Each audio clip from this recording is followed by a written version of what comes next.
as you can tell, Greta and I are not impressed by the modern marvel called the tennis ball. And here's why. See, tennis balls are meant to resist abrasion. Abrasion from this tough tennis court. Oust. I don't let Greta chew on tennis balls because I don't want her to earn a quick trip to the doggy dentist. So, read the caption below, send us a DM, and we'll be happy to give you more information from there.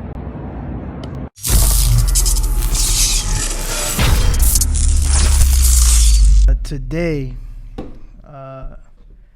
we've been going back and forth with this individual for almost like a month, like a few weeks now, and this is just a shout out to my cousin Mills, because he really is someone who kind of got me interested in the psychology of dogs.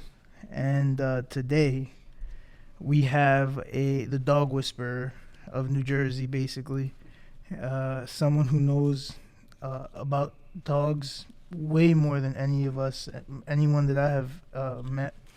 And today is going to be a day dedicated to learning about dogs, which is something, and the science. Yeah, it's something different, So without further ado, my man's Richie.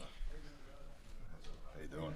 How you doing, Rich? How you doing? Yeah, if you can introduce yourself and just Sure. give us a brief description of what you do. Absolutely. Yes, sir. So my name is Richie, and I run a small dog training outfit called Greta Trains Dogs. It's called Greta Trains Dogs for a very good reason. That's because the dogs are the most important. Greta was my original working line German Shepherd. A German Shepherd that was disposed of in the shelter system. Really? Also, you rescued? Well, you know what? That's subject to interpretation, whether I rescued her. And I know it's become rather cliche, but as it turns out, I firmly believe, she rescued my dumb ass. Wow. Okay, I see the irony. Yeah.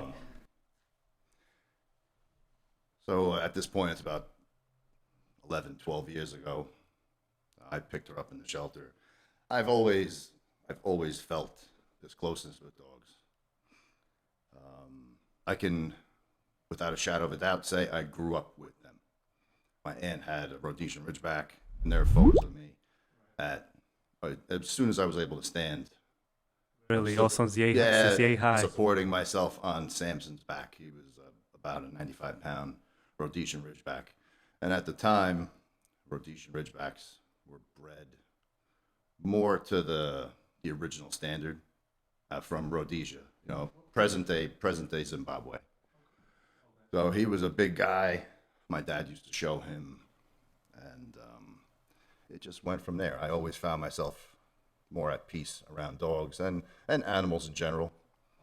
Now I say I love dogs and I love people, dramatic pause, who love dogs, So, but I was in the emergency medical services for a while. I did some other instruction work around the country and overseas, but always felt myself being drawn back to dogs. I walked dogs in high school. As a job? Yeah, yep. And again, always felt myself drawn back to dogs. I always wanted a dog, but my work schedule was too demanding. And finally, I think I was about 30, 32. And I said, you know what? There is never the perfect time. It's kind of like having a child, right? There's never a perfect time to have a child. We don't decide. We don't decide. God, the universe, your higher power, whatever you want to consider it, decides. We just think we decide. Okay. So you said, that's what you do full time now? Yes, I do this full time now. Training? Yeah. I teach people how to build a relationship with their dogs. Right. It's almost like parenting. Exactly. But for dogs. Exactly. Right. It's just strictly dogs, right? Strictly dogs, yeah. Okay. When you had mentioned that Greta was your first Yeah. dog that that really inspired you? And you had said that Greta saved you. What can you run us through like what was going on that Well, that I was too focused on work, and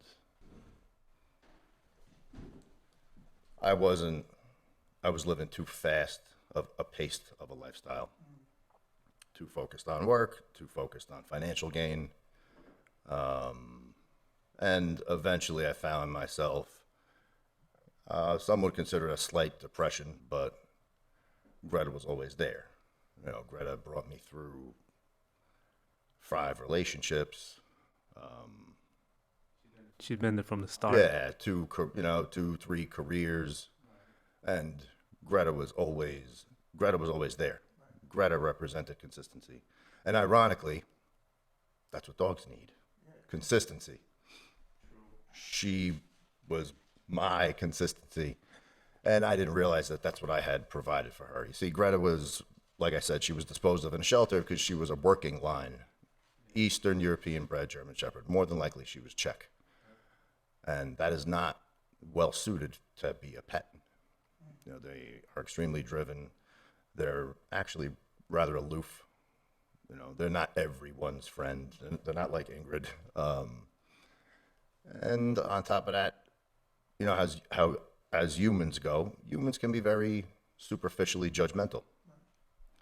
Greta's coat was sable, very dark muzzled, very dark face, and she had a light undercoat. So she looked intimidating.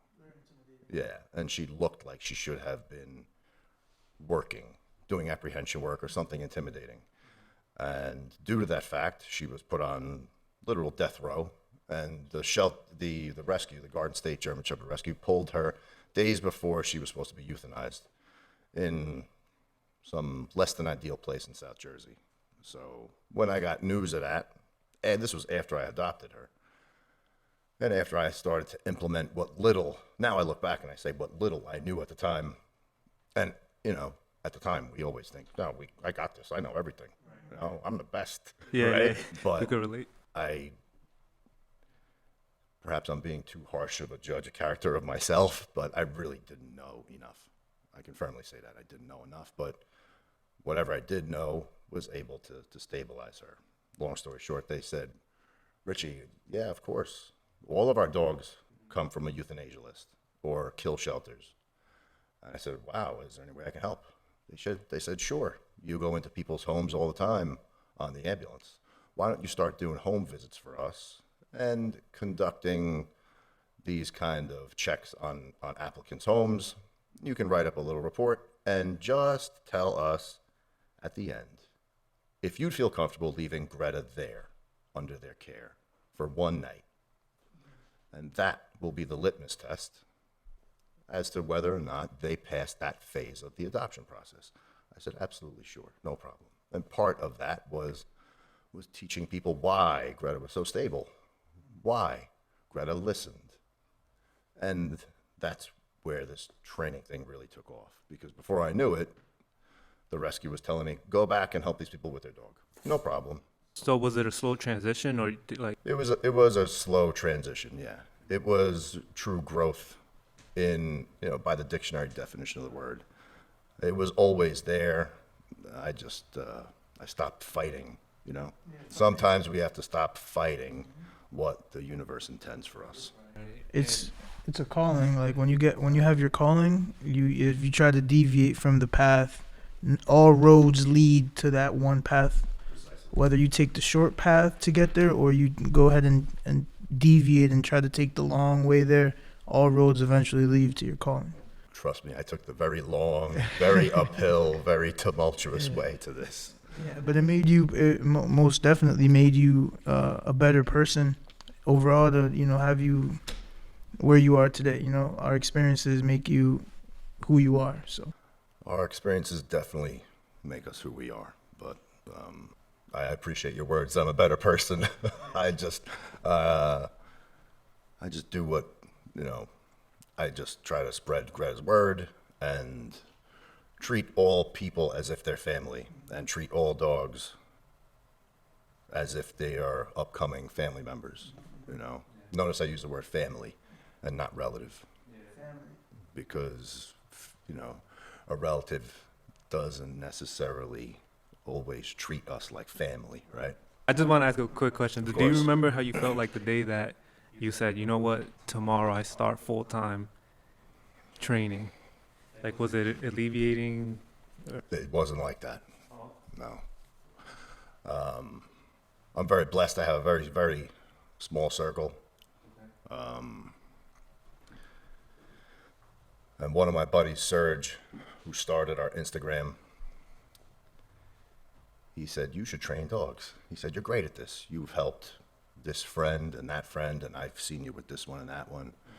You should just do this full time. You should charge people. I said, I don't know if I'm ready for that. He said, of course you're ready for that. He said, you have an excellent way of relating to people. You don't make people feel threatened, even though you could if you wanted to. I said, I don't know what you're talking about. That's a little bit ridiculous. He wound up just finding a couple of clients for me, just through word of mouth. And he said, one day he called me. He said, guess what, my man? You know where you're going tomorrow? I said, where? Because I was not myself at the time. I was kind of unhappy and just wondering what tomorrow would bring. Kind of day by day. Yeah, day by day, but really future tripping, really, really focused, really out of touch with today. Really to yourself. Yeah. Trying to find a center and Exactly. yeah. You know, at the time, I had just stopped drinking. I was drinking for a while, so. And I said, where am I going? He said, you're gonna go help so and so with her Belgian Malinois puppy. I said, okay. He said, she's going to pay you this much, and you're going to be there at 5 o'clock, and you're going to help her with her damn dog. I said, okay. He said, if you don't show up, you're going to make me look badly. I said, I will show up, and I will be on my best behavior, and I will help her with her dog. And that's truly where it started with Greta Trains Dogs. You know, being paid for these services. Really, really something that you already were great at, and it kind of just naturally, even though you were working, because you were actually doing, like you were working with the ambulance, right? So then it kind of like naturally. It naturally progressed from wanting to help people to wanting to help dogs primarily, who happen to be associated with people, you know? Yeah, she helped you through your struggle, and I just want to make a quick comment. I met somebody recently, right? And he was telling me that he was going through a divorce, and it was tough, and they had 2 cats, and he said that if it wasn't for the cat, him taking it, right, he wouldn't be able to. He doesn't know how he would have been able to cope and move on. So it's like, I understand what you're saying. I don't doubt it. You know, a lot of times we don't see. More often than not, we don't see in ourselves what others see. Mm-hmm. You know, I firmly believe the mirror lies. The mirror always lies, and you know that when someone else believes in us, that's truly motivating. Right. You know, it's the reason to get up and right. And with that comes an element of accountability. So, and that's the beauty of this. I feel accountable to each and every human client and each and every dog client, you know. And that's that's interesting, because I remember when we first spoke on the phone, you had mentioned the word benevolent, and I haven't really heard that word used in the context of our conversation. You know, it's I even wrote it down. You had mentioned like benevolent leadership, and you know what made you come up with, I guess that's like a phrase or something. I don't know if that's something that you use constantly, but during that conversation we were talking about how, you know, there's like a disconnect between human and dog, where people think that their way of thinking is gonna service the dog, but really, like, what you had brought to light was that, you know, you gotta put away like the human way of thinking and kind of think about things like from like the dog's perspective. So you had mentioned the word benevolent leadership, and I wanted to kind of know a little more about, you know, how you go about being a benevolent leader towards your dog. Well, listen, there are all types of leaders. If we go back throughout history, we have totalitarianism, we have dictatorships, we have theocracies, right? And I remember studying about Charlemagne, and Charlemagne was considered the first true benevolent leader. And I'm sure, please don't quote me on it. My history skills are not where they should be, but what he did for his empire was, I believe, and from what I read and recall, was in the best interest of his people, all of his people. And you may not, the attitude is you may not agree with what I'm saying right now, but you must trust it is in your own good. Right.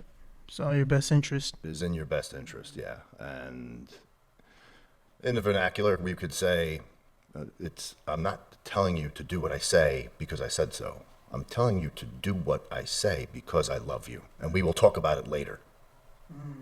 Sometimes, and that goes for interpersonal relationships as well. I actually just saw something like that. I was watching The Last of Us. I don't know if you're familiar with that. It's an HBO show that I don't watch that much TV. So, I gotta tell you, I don't even have cable. You're disconnected, right? Good. Yeah, you're disconnected. It's good for your health. Yeah. Well, on this show, basically there was a part where the guy was telling like the young girl, he was telling her like, it may look like what I'm telling you is the wrong thing to do, but trust me, what I'm saying, leave, So it's like, it's one of those things where sometimes you don't know what's going on. You may not agree with the situation, but it's really for our best interest to do so. So right. And listen, that like I said, that relates to interpersonal relationships,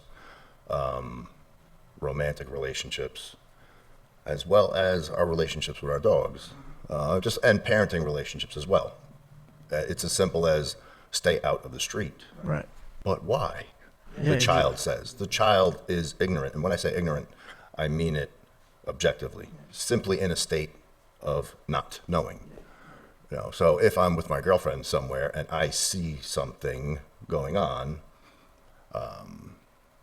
perhaps I see 3 guys walking toward us, and they may be printing, meaning showing. Yeah, we don't have to say, and these 3 are far more interested in me than they should be. And I tell my girlfriend, get in the truck now. And I am perhaps abrupt and possibly even rude. She knows just to listen, and we will talk about it later, and I will explain myself. I will apologize for being abrupt, but there are certain things that we don't have time for. Yeah. In certain instances, we don't have time to be polite. Yeah, it's sometimes it's almost like as a protector, sometimes to push a child out of the way of a car, you may give it whiplash. You may, it's like you got to push them strong enough so that And it can go even in in elements that are far less extreme than that. No, you're grounded. Why? Because you refuse to wear your seatbelt, and that's. To some people, that's considered harsh, but we weigh the options. Yes, I grounded you. Yes, I made you cry. Yes, I sent you to your room where you can only play your Nintendo. I'm old, so whatever, where you can only play your Nintendo and watch TV, God forbid. But, It's like in the army, there's the sergeant, they have to listen to them, and it's, I guess, right. Whatever, but it's in the best interest of. It's in the best interest. Of the individual and therefore the group. So if I may seem verbally harsh with Ingrid, and sometimes I was even with Greta, and sometimes I have to correct certain behavior, but we have to face the grim reality.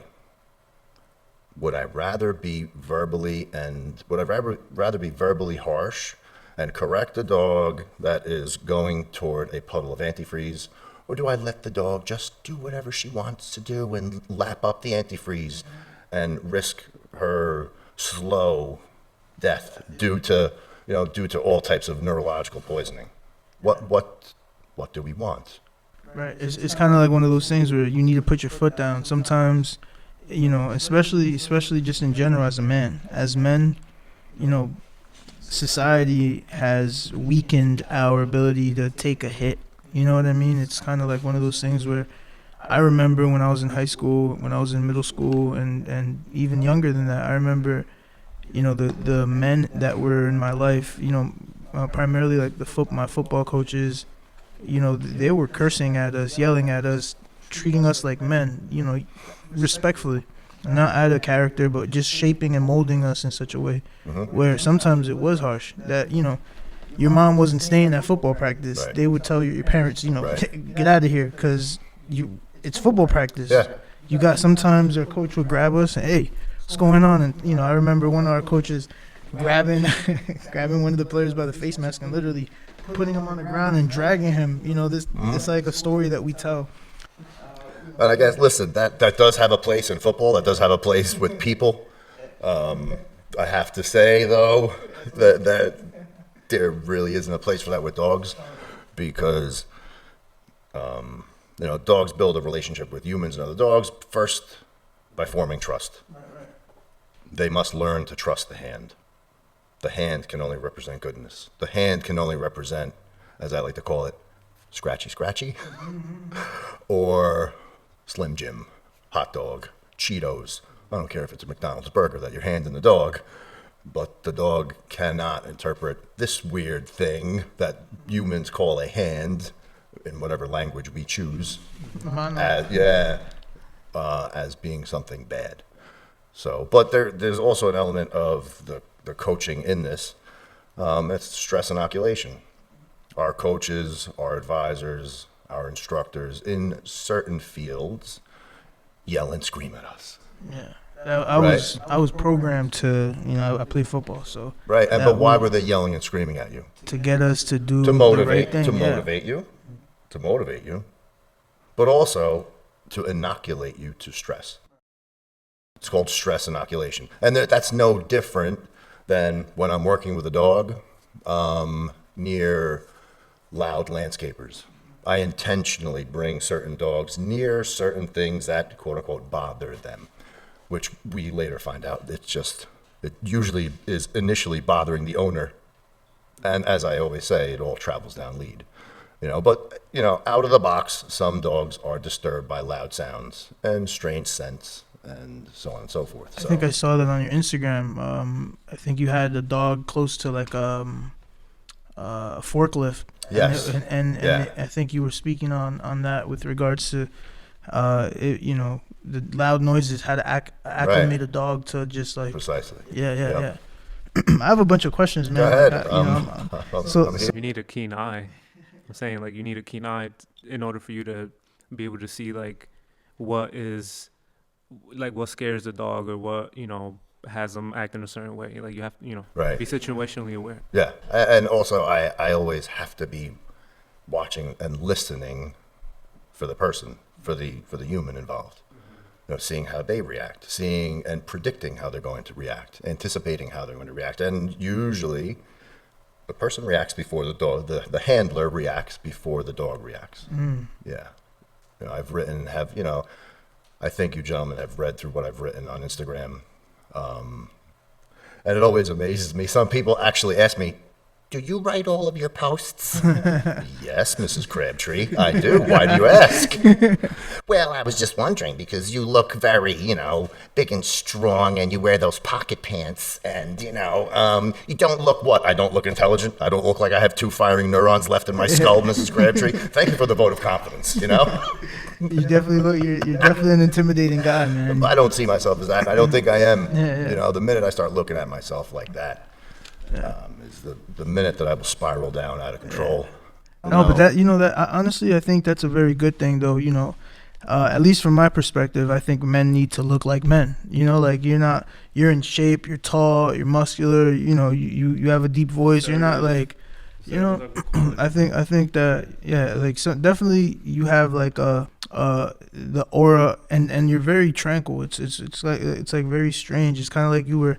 It almost feels as though you were like special forces that took a trip to the Tibetan like monks and just became tranquil, and now you're here training Well, dogs. you know what? It took a lot of work to get to this point. Yeah. It took a lot of work to get to this point. And, Yeah. you know, I used to be religious, and they say religion is for people who fear going to hell. But now I'm spiritual, and spirituality is for people who have actually been to hell. Yeah, I agree with that. To hell and back. I'm very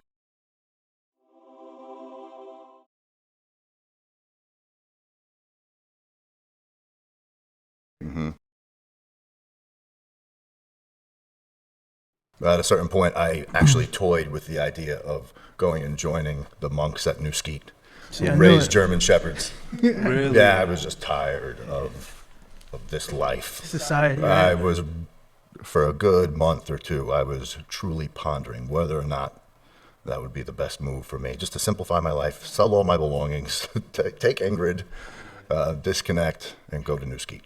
Whether or not they would accept me, I don't know, but Right. Listen, we relate to that because we want to leave all the time. I want to leave right now. Yeah, Shit, I we want could to go take to a flight Florida. tomorrow, and what's going on, brother? You good? Yeah, but if I can definitely go to like Florida. Or Thailand? Remember we was talking about going to Thailand? Like, if I could take a 2-month stretch and just kind of zone in, and you saw how she was watching him, right? Yeah, she's on it. Yeah. what does that mean? She was just acknowledging him, and then she checked on my... Your state. Right, exactly. If there's a threat, let's say like he kind of was a bit of a threat, would she sense that? She would have gotten to her feet, and she would have barked, yeah. Yeah. And that's just instinctive. I haven't taught her any of that.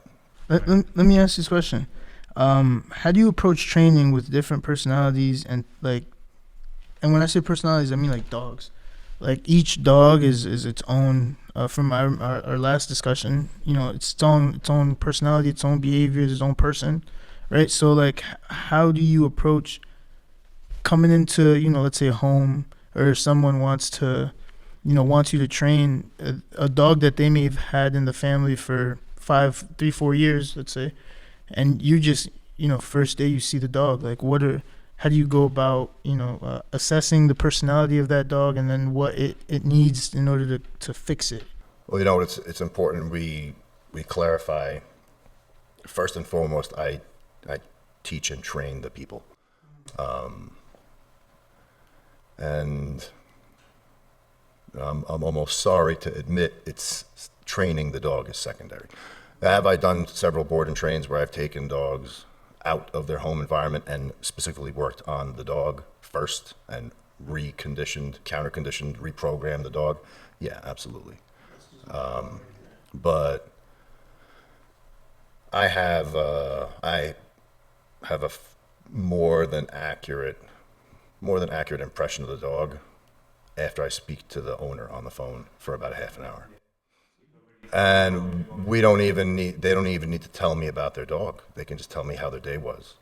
And I can kind of predict how the dog is going to be. So basically, and I mean, I'm going to still use the word train, maybe some people may be like, you're training me, but really you're training. We could use teaching. Yeah, you're teaching.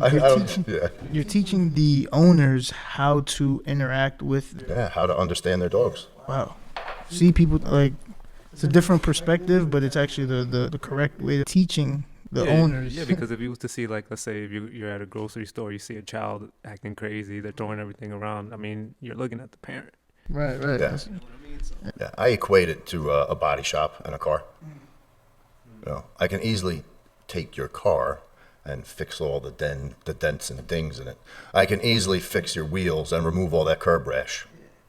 But then what happens? I give you back your car, you back on the attempt road. to parallel park it, and you put the curb rash back on the wheels. You continue to, drive into things and dent up the car. So unless I teach you how to drive, I am stealing your money. And I don't choose to live that way.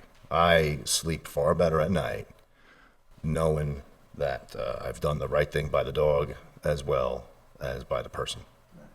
Would you be able to give us some examples of some of the challenges that you face when you meet someone and then like one of the common things that you've encountered? There seems to be the commonality with people that spans throughout The commonality people share is they approach their dogs as humans.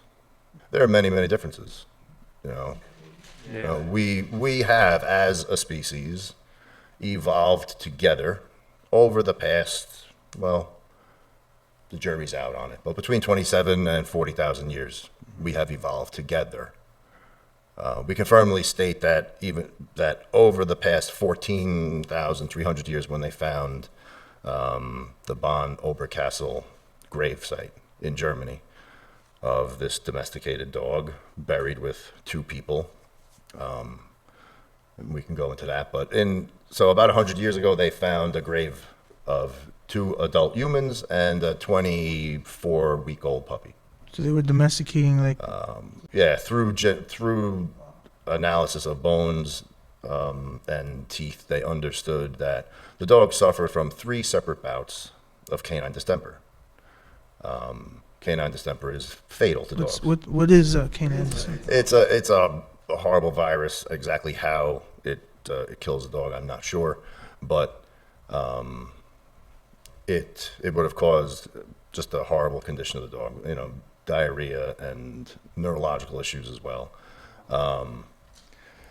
But it was clear from the remains that were studied that the dog had suffered and it would not have been able to survive had the humans not cared for it. On top of that, the dog was buried with its owners. And some articles even say the people died, you know, shortly thereafter the owners. I'm sorry, the people died shortly thereafter the dog. Telling us these people had an emotional attachment to this dog, this puppy. It wasn't just physical property. So, as I digress, I'm sorry, I went off on a tangent there, but it's important we understand the genetic history, the evolutionary history. At this point, it's almost in our genes to be drawn to dogs. It's almost in our genes to feel comfortable around them, and more comfortable with them. How many people feel more comfortable with a dog sleeping in their living room near the doorway while they sleep soundly in their beds? I think pretty much everyone. Yeah, a good amount. You know, there's something in the eyes, their human eyes. There's something in, obviously, in the behavior of most dogs and they knew this evolving, I believe, as much as, if not better than we did. So there's a lot to delve into here. Trust me, I eat, drink, and sleep this stuff. I wake up talking in my sleep about dogs. You know, Something You're an expert. Something you mentioned before, and I agree with you, is that people would try to talk to their dogs like humans. See that all the time. Right, It's they speak- They don't speak English. Right. They speak Chinese or right. They don't. Right. People are the most common mistake or the most common disconnect, because we can't even call it a mistake. Again, most people don't know. Most people don't know, so I can't call it a mistake. I can't say to anyone, "You're doing it wrong." How can Mr. Smith? How can Sally? You know, how can Tommy? How can Louie be doing it wrong if these folks have never been taught? So when people come to me and they say, "What am I doing wrong?" I said, "Whoa, you're not doing anything wrong. Stop beating yourself up. There's just a different way to be doing it. And on top of that, how can you be possibly wrong if no one's ever taught you? If no one's ever told you what to do?" So people approach dogs as humans. You had I have a quote here that you had said, "Keep human projection out of expectation for your dog." Yeah, you know, like, and I understood that to mean, you know, you can't think that what, you know, you tell a dog to sit, you may think that it's gonna sit just because you're saying the word, but there's actually more behind it to the, you know, for the dog than what. Well, that goes back to the humanization or anthropomorphism of dogs. We've heard the term fur baby, right? Well, he's my fur baby. He's my fur baby. And you see whomever. It could be Mr. Smith. It could be Mrs. Smith carrying around the Shih Tzu, who is biting and growling at everyone. And these folks very often tell me on the phone, Oh, Richie, yes, I have an out-of-control Shih Tzu. His name is Fluffy. He's a very good boy, and I've had him. He's actually a rescue, so they label him, right? And they treat him as like defective merchandise, like a factory second, like you pick up at the outlets, you know, with the Is there label something cut, wrong? you know? Yeah, there's something wrong with the dog. Not Right, my- I picked him up as a rescue, so he has a long history. The dog doesn't care. Got news for you, dog doesn't care. He's got a long history, and he loves his liver snaps, and he gets a bark box every week, but he just won't listen to me. And when I carry him around, he barks at my husband, and he actually bit the neighbor's finger. But he's a great boy. He's a great little boy. So, let me get this straight. Your dog barks at your husband. Your dog bit your neighbor, barks at everyone as you carry him around, refuses to listen to you, but he's a really good boy. I'm sorry, Mrs. Smith, but your dog is kind of a jerk. That's the assessment that you make. Yeah, when you well, talk. you know. But listen, I can't fault the people. I laugh inside, and I try to share a laugh with people who understand. Maybe people understand my sense of humor. But there's a breakdown in communication there. I mean, how would you feel if I came over to you and picked you up off the ground and limited your freedom of movement? That would be very uncomfortable for you. Yet we do it to our dogs constantly. Should our dogs be taught to tolerate being picked up? Yes. But to limit their freedom of movement, dogs are migratory species. They've been walking for their entire evolution. They walk places, and to pick one up and carry it around is unnatural. Just like addressing a dog through what we think are words is unnatural. Dogs don't understand words. I love the people who come to me and say, Richie, please, my dog only speaks Russian. Only understanding Russian. Mr. Vladimir, that's not true. The dog it's not about Russian, English, Italian. It could be, Portuguese or even, let's say, Klingon. Yeah. It doesn't matter. The dog understands sounds. Right. So, if the dog understands sounds, dogs hear sounds. They don't crack open Merriam-Webster or go to Google and say, oh, what does sit mean? Oh, yes, of course. This is the definition. I gotta sit down. Yeah. Well, I must be seated on my bum, yes. They're not, that's not how they operate. They associate a sound with a physical behavior. So whether it's sit, or sit, or siéntate, or tomato, todo lo mismo. It doesn't matter. Yeah, but it's all the same. It's all the same for the dog. Yeah. People address their dogs like they would another person. And I understand they look at us with those human eyes. And they have picked up, through their evolution, some human-like behaviors, such as turning their heads, because it gets a reaction out of us. Right. And they keep evolving.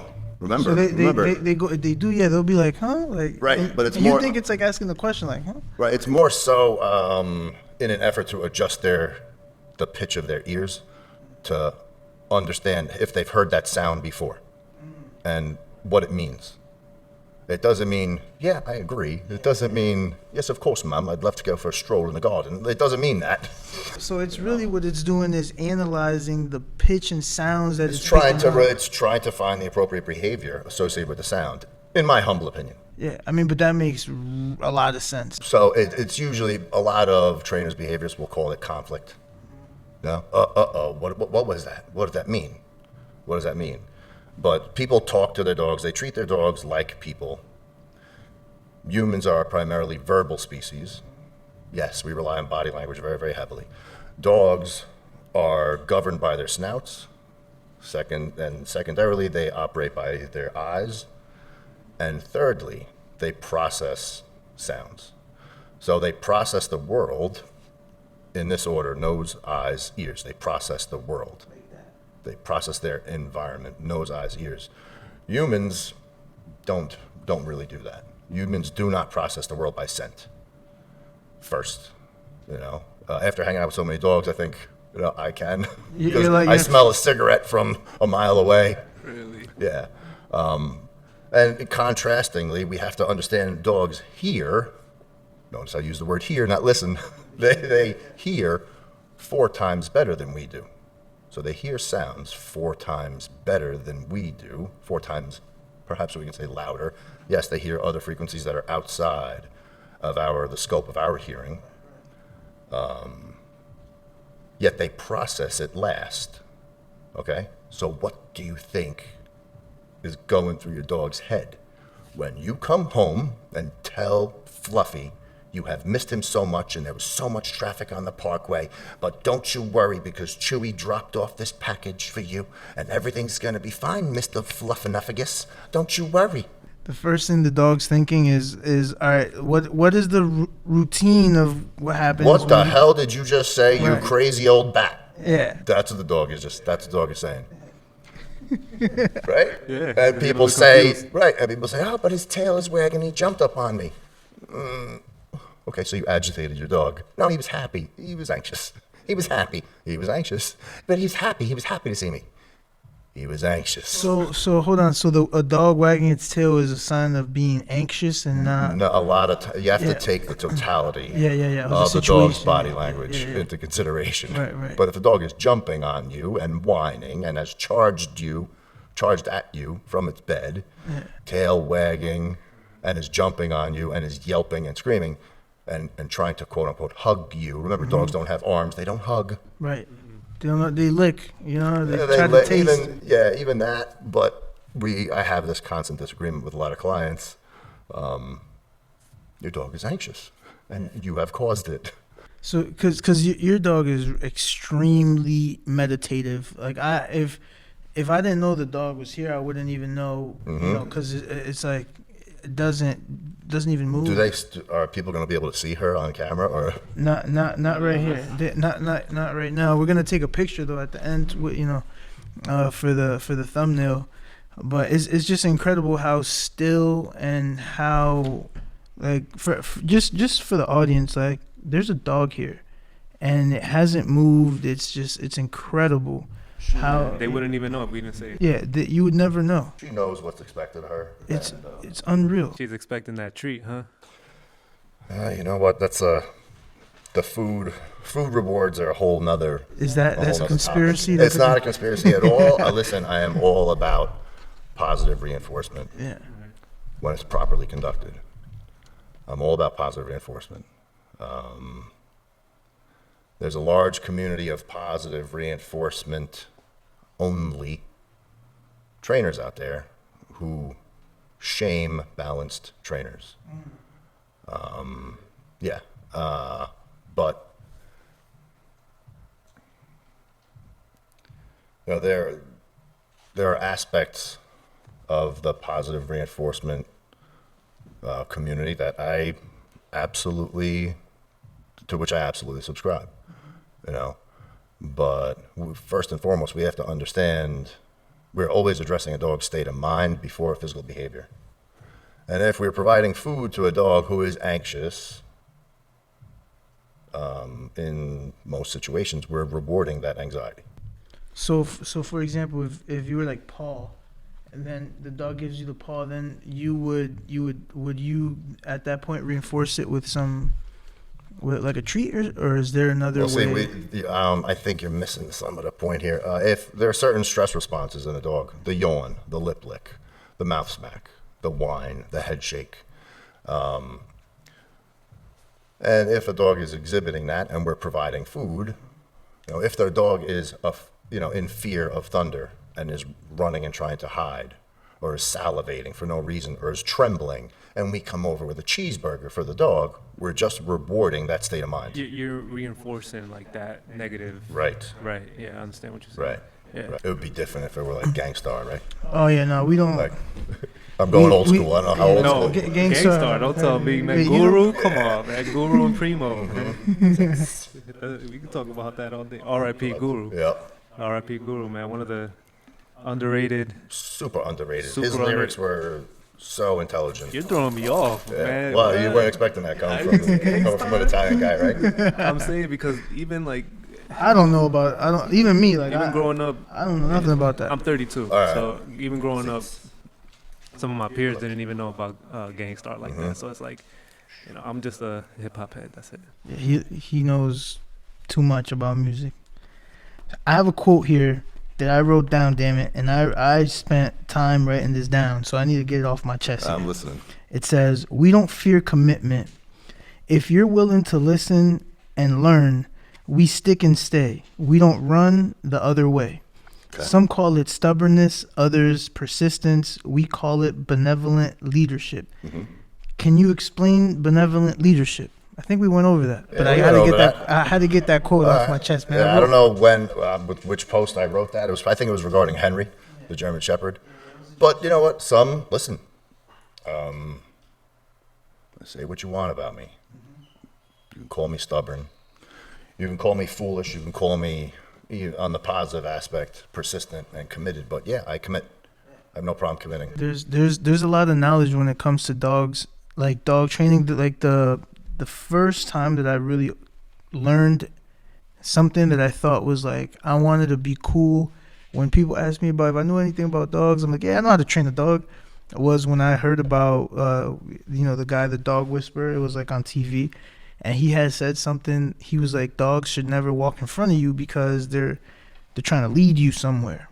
Like their nature is like I guess they roam in packs, so they're trying to always have, they always either they're the leader or they're following, and it's like always have your dog next to you. So when I see people walking their dogs, I gauge their level of competency with regards to dog walking by how they, if the dog's in front of them, I'm like, they're being led. There's definitely some truth to that, but remember, it's like running a stack. If you're in a stack, your team leader is not the point guy. Right. Your team leader is usually 2 or 3 back. Yeah, from they're point. in the middle or something. And roles are constantly changing within a pack of wolves.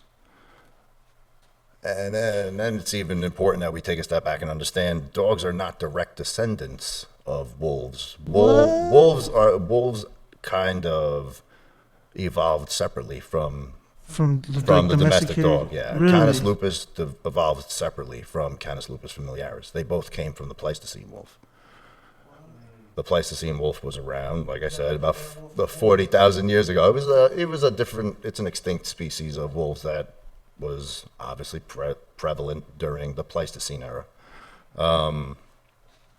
From there came these proto dogs, and they're dogs that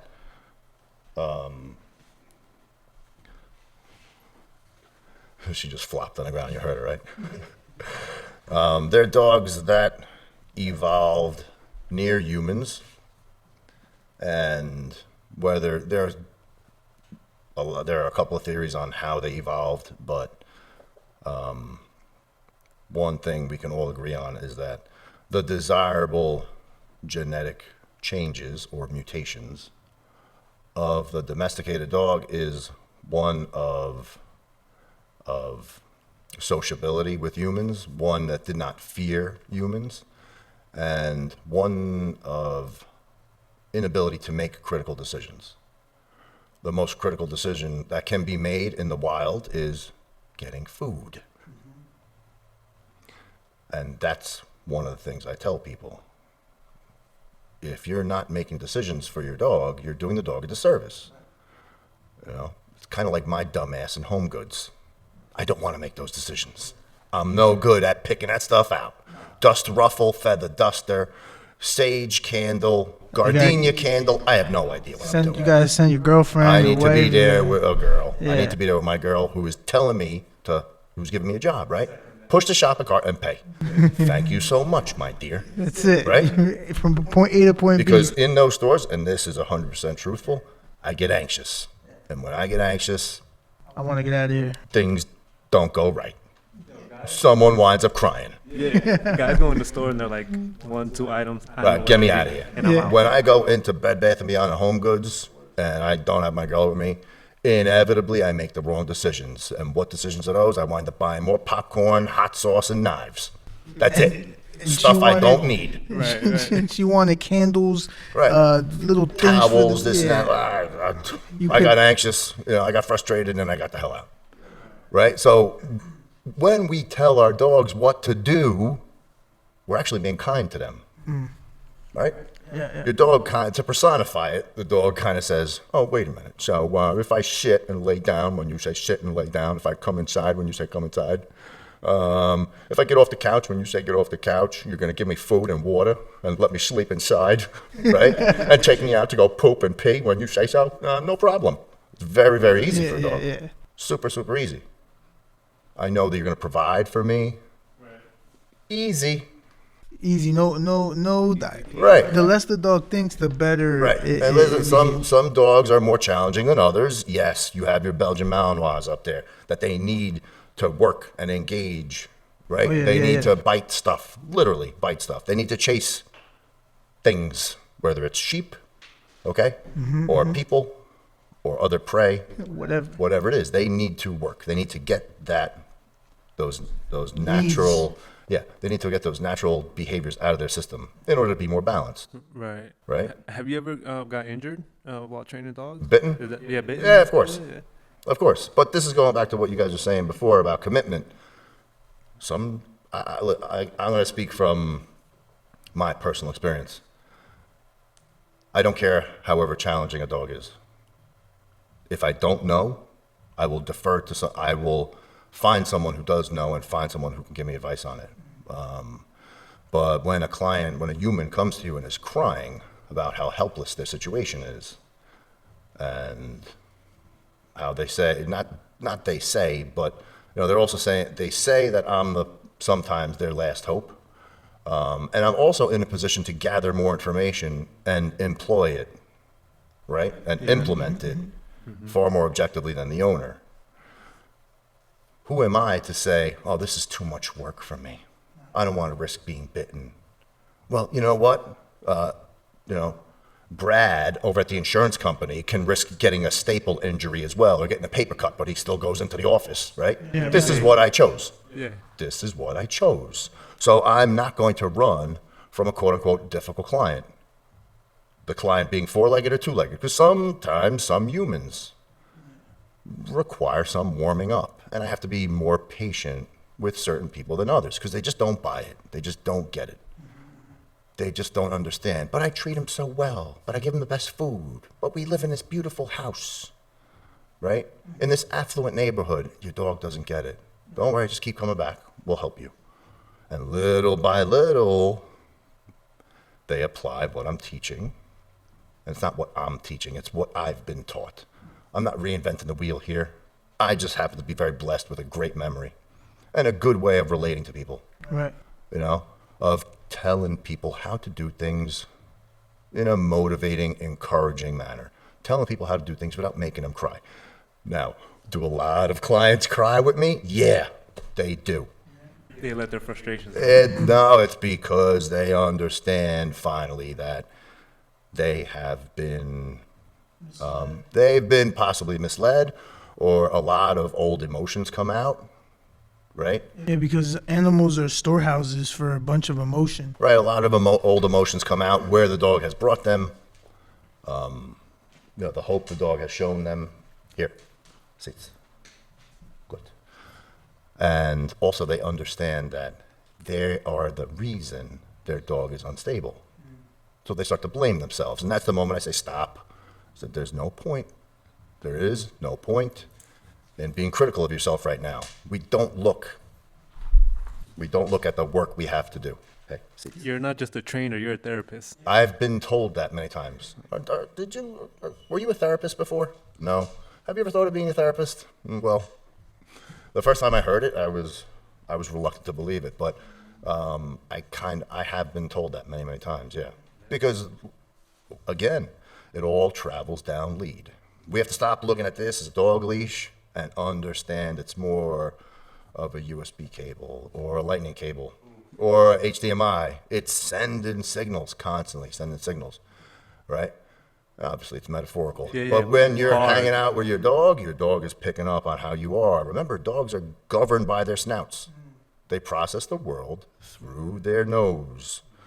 So when we get upset, They smell it first. they smell it first. And so a lot of people say to me, oh, Richie, they smell fear. Is that why you're not scared of the dog? Because because, you know they smell fear. Well, they don't really smell fear, but they smell cortisol and epinephrine. The hormones, the hormones that are responsible, that are secreted when we feel stressed. The hormones responsible for sending us into a fight or flight. Yeah, the Not responsible, but the hormones that are secreted after our amygdala goes into fight or flight response. Is that why when let's say a dog is real like aggressive and just like all over the place? In a video I saw of this one guy, what he did was he laid the dog down and kept his hands on the dog, and even though the dog was still like being aggressive, like while laying down. Was the trainer or person using force with that?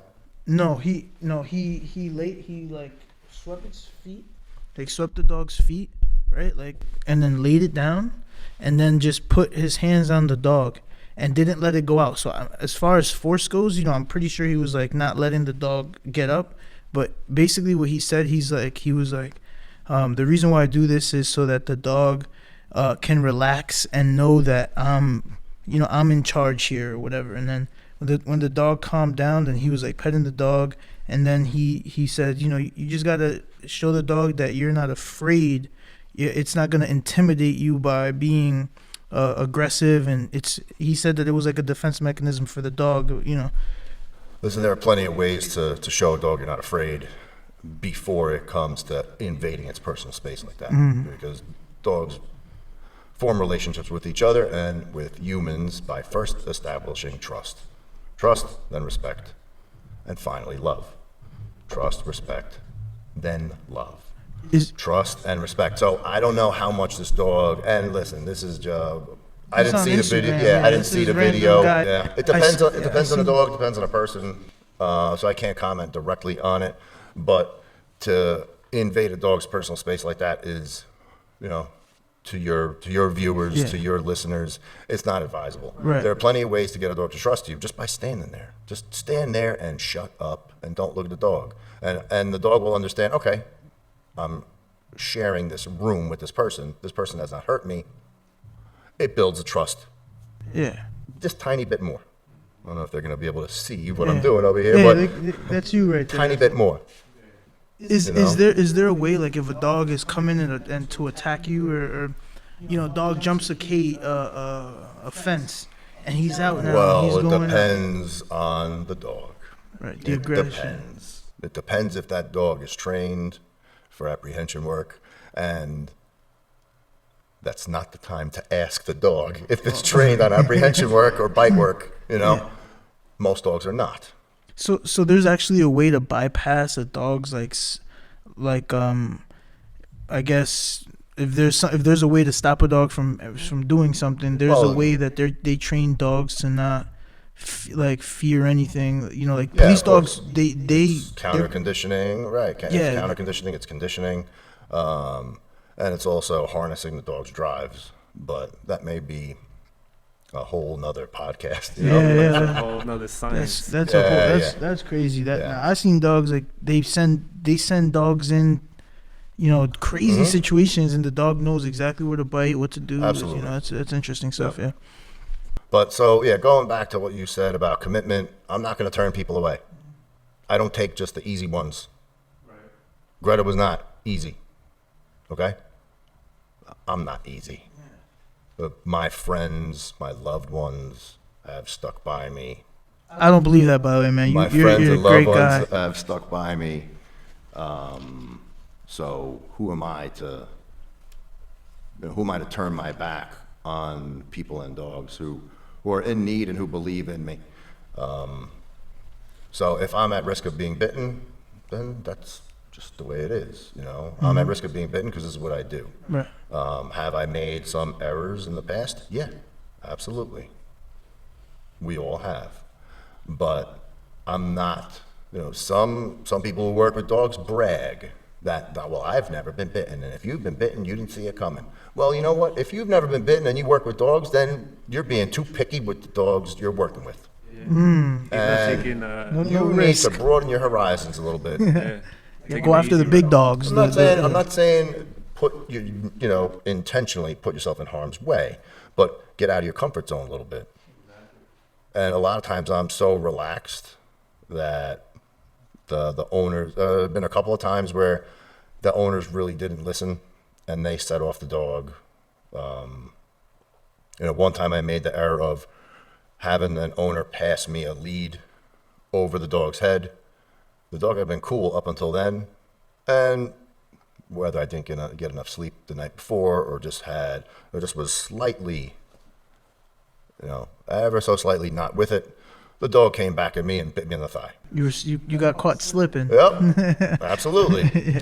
Absolutely. The dog said, "Oh yeah, you gonna give me this?" But this is a dog. But remember, Rod, people come to me very, very often after having burned through 2, 3, 4 trainers. Yeah. Well, this one didn't help me. That one said I was. So sometimes people don't help the dog. Sometimes people come in and just they throw. They throw You're like salami. They throw salami around, and the people are just totally not. The owners are totally unimpressed. Like, I could have done that myself. Right. I could have thrown pieces of filet mignon to my dog. You didn't teach me anything. Then they go to someone else. Then they finally go to someone who is too overwhelming for the people. I went to so-and-so, and he called me a jerk, and he said I had no business being a dog owner. Well, that's not the way to teach people how to build a relationship with their dogs. That's not a way to help someone. Just because someone doesn't know something, it doesn't mean they're necessarily a jerk or shouldn't own a dog, right? I mean, how much did you know about the production end of a podcast before you started? Zero. Zilch. And were people saying were people insulting you? Because no, people said, all right, I will teach you. Trial and error. Correct. Trial and error, and then you found people who were willing to give you advice, teach you, whether it's Small however large or small the increment was, they taught you. And we're still learning, which Am I. Yeah, we're still learning. As am I. So I don't back down. I do have a stubbornness to me, but when we put everything together, and when we understand that everything we do, Ingrid and I, and Greta's spirit, what we do is for the benefit of the dog. So, no, I don't turn people away. Does Ingrid assist you in training other dogs? Yes, she does. How does that work? Because usually dogs, when they see other dogs, they kind of immediately get primal. Some of them do. Yeah, I mean, based on what I'm thinking. Yeah, listen, that's what you're describing as dog reactivity. But an unstable dog will more easily follow a stable dog than a stable human. Wait, repeat that? An unstable dog will more readily follow a stable dog. Okay, yeah. Another stable dog, rather than following a stable human. Okay, got that. Why? Because they look the same, they Right. smell the same, they kind of act the same. Dogs are racist. Well, actually, they are the antithesis of that. Remember, a Chihuahua looks at a Great Dane and is just thinking dog. Yeah. The Great Dane looks at a Chihuahua and just thinks dog. Yeah, they'll both. The Chihuahua mingle. doesn't look at the Great Dane and say big, spotted, Danish dog. And the Great Dane doesn't look at the Chihuahua and think little beige Mexican dog. They're just dogs. So they are. Say something. They are the opposite. They are the opposite of racist, and that's why we love them. Yeah. That's why I love them. Greta didn't care what I was driving. Greta didn't care if we were in my S4 or if we were rolling around in my 99 Ford Ranger. Greta didn't care. Greta didn't care when I got rid of my S4. Yeah. There we go. Unconditional love. Yeah, unconditional love. Greta Something didn't care Greta doesn't care. Your dog doesn't care if you're showing up wearing Hugo Boss or in your Xenia suit, or if you're wearing rags and if you smell like athlete's foot. Your dog doesn't care. Yeah. How many zeros you have in your bank account? Your dog just cares about the decisions you make, which are in its best interest. Your dog just cares about how that you guys survive. there's a reason why it's a dog. A dog is a man's best friend and not a woman's, because the priorities of a dog don't really align with a lot of like modern day social. Like, you gotta have this in order for me to listen to you. You gotta be driving this in order for me to actually care about who you are as a person. Like, dogs don't care about any of that. Dogs are loyal to who treat them the best and give them the right leadership, right? Based on, you know what I gotta say, I've run into my share of materialistic people, but this being in this line of work has been such a blessing, because some of the best people I know are my clients. Yeah. You know, and mind you, most of my clients are women. Why is that? Because because women are more likely to ask for help. If we look at things just on a grander scale, women are more likely to ask for help. You know, if we turn back the clock to before navigation, the woman was always saying, "This is ridiculous. We're driving around in circles. Stop in a gas station and ask for directions." No, Mildred, leave me alone. Right, I'm trying to exactly. I know how to get there. Right, exactly. You've been driving down the same block. Exactly. Women have less of an ego about them. Now, with that said, there are a lot of women who are committed to their dogs, who are not. They understand that materialism isn't the answer. Right. That, and whether it's the dog that changed their lifestyle, that changed their manner of thinking, or whether they were always had that, and it's just, you know. But a lot there are. My clients are focused on what is best for the dog, and which is the most important part. Right, and they understand that being in a luxury car doesn't really help their dog. Now, is that to say that people who have luxury cars don't do the right thing by the dogs? No, absolutely not. Yeah, no. But Yeah. And by the same token, I have to say that. Hey, sit. Someone's phone. Oh, it's my phone going off. That's what. One time. Yeah, she got up because she heard the phone vibrating. I don't know if you saw it. Yeah, okay. But I have to give a lot of credit to the male clients I have. You know, a lot of the male clients have come to me. A lot of guys have come to me and they've said they've had the strength to say, "Richie, I clearly don't know what I'm doing with this dog. Can you please help me?" Sure, no problem, absolutely.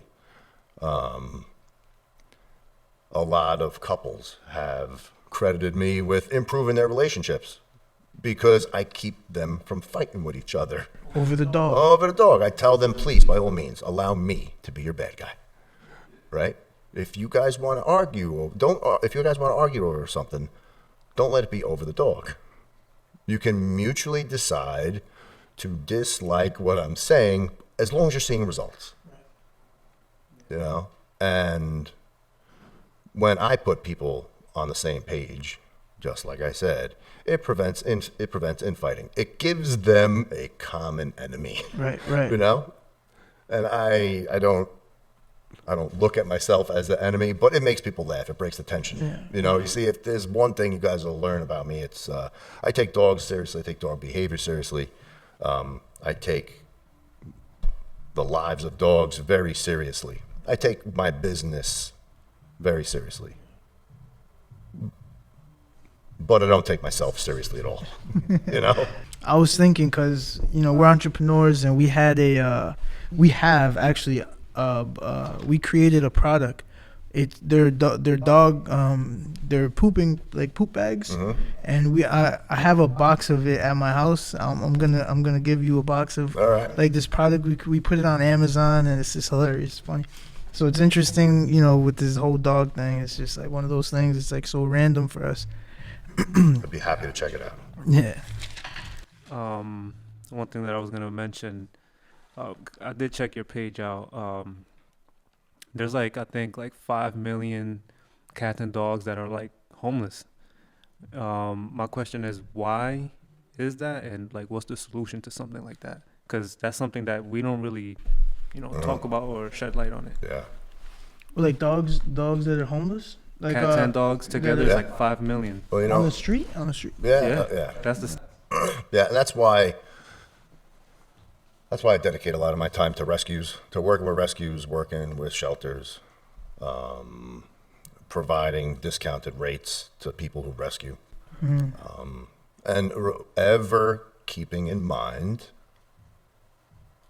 that Greta came from a rescue. Greta was in a shelter. Greta was one of those dogs who was disposed of, right? Greta was one of those dogs who was purchased, probably impulsively, probably because someone thought it would be a really cool idea to have this badass looking dog, right? Right. And then they realized she was impractical for their lifestyle. It's like buying a Ferrari And that's you, on sale. If you could buy a Ferrari for $5,000, you would think it was really cool at first. until it broke down. Until you realized there was no place to put little Jimmy and the groceries. Yeah. And then your Ferrari would be a hindrance. Never mind when you brought it to the mechanic and found out that an oil change was $1,000. Yeah. Yeah. animals, dogs. They're not They're- objects. Right. So you're better off Essen- finding a Ferrari that's on sale. You're better off going to buy a pair of $2,000, $10,000 Jordans than you are buying a high-end dog for which you are not prepared to care. Oof. So like A dog is not an accessory. right. It's an actual. It is a living, breathing, sentient being with thoughts and feelings. It is not a substitute either. A substitute for A substitute for like for a a child. human. Yeah. Right. It's not a substitute for a human. So yeah, I would love to ask you if you can speak on this. How often do you find that people use, and I'll use the word use, dogs for emotional support, and is that really the best? You know, because if a dog is a reflection of their owner, and their owner is in a depressed state, really not taking care of themselves, does that translate into the would that spill over into the dog, or does the dog have, I mean, I'm sure there's trained dogs that are there for comfort, like they're Right. actually trained for that, but like a regular dog, like I'm gonna go get a puppy because I feel bad and I just want a puppy and I'm lonely, I can't have children, so I'm gonna go get a dog, type of thing. You know what? I don't know if I answered your question entirely about the overpopulation of domesticated dogs and cats. A lot of it also, and I'm sorry, Rob, but a lot of it has to do with the spaying and neutering. And that's probably a whole nother podcast in itself, spaying and neutering. Unfortunately, people are just irresponsible with their animals. You know, they don't spay and neuter. They don't spay and neuter at the appropriate times, because even spaying and neutering too early can cause behavioral issues in the dog. It's more so if your dog's going to be with you constantly and you're going to have your eyes on your dog, you're going to have one dog, you can get away with not neutering it. But if you're going to let your dog out in the yard and Fluffy's going to come over, nature's going to take its course and you're going to have a litter, an unplanned litter that is probably not genetically sound. Right. All right. There's the other aspect of it is backyard breeders. Backyard breeders think of breeding dogs as a get-rich-quick scheme. Yeah. They think that they can sell whatever kind of dog, because we're not going to get into the generalizations. But they think they can take a male and a female, throw them together, and have puppies and charge couple $1,000 each puppy. And as I've said in one of my recordings on Instagram, there's a reason there are so few good dog breeders out there. It is very difficult. Is it? It is very difficult to judge the lineage, to obtain all the genes, understand what genes are going to properly go with what, and come up with puppies that are furthering the qualities of the dog, that are strengthening the breed characteristic. Yeah. Dog puppies that can be true ambassadors Yeah. of the breed. Right. So very simply put, if you're not breeding dogs with the intention of having a perfect ambassador, perfect representative of the breed, you should leave it to the people who are qualified to do so. Who are dedicated. Who are dedicated to do it, right? Yeah. It's not, there's a lot that goes into it. I've never thought of it. But so a lot of it is on impulse buys, a lot of it is irresponsible breeding, a lot of it is how people irresponsibly keep their dogs, right? And then a lot of it is also due to people's reluctance to spay and neuter. Some due to pure ignorance, they just don't understand, they don't know. As well as our common concept, well, the concept that we keep on going back to, which is anthropomorphism. They look at neutering a male dog as removing its masculinity. Yeah. Okay. That's what I'm thinking about now. You're right. I'm thinking, oh man, like. But your the right your thing to dog do? is not a person. You know, once your dog has reached that physical maturity, once your dog is of healthy weight and bone density, and his organs and brain have developed properly, it is possible that those hormones are causing the dog more discomfort than they're worth. Possible. If your dog is totally unmanageable, it's possible.